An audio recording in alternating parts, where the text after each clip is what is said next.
Hello, everyone. I can assure you that no pastor has paid me to say this. Many years ago, perhaps more than 15 years ago, was the first time I saw a particular behavior at a funeral.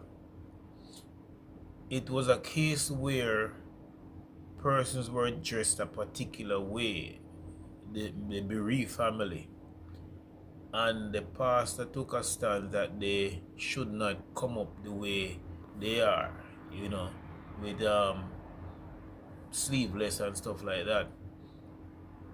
Ladies, she thought it was looking appropriate for them to come and stand in front of the pulpit that way, and so she suggested to them to get something from someone and put over themselves, and it caused a stir.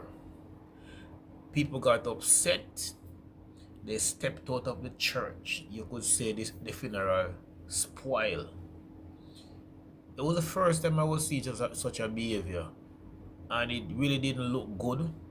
The debate began as to whether it was the right approach the pastor took.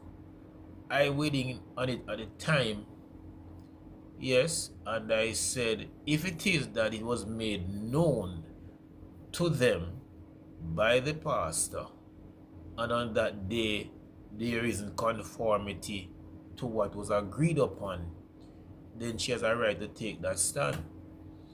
However, if she did not do that, but seek to enforce it on the day of the funeral, then I think she should have allowed it, compromised, so to speak, bearing in mind the occasion, because to deny people the opportunity to pay tribute or to participate in the way they should be participating in the funeral service could be adding grief that would be long remembered.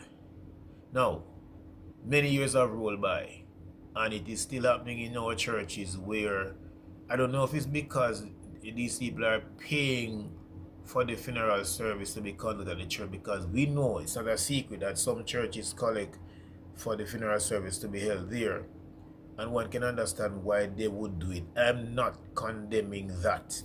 Yes, it takes cash to care, but for those who don't collect money, more powers to you. You probably can afford not to.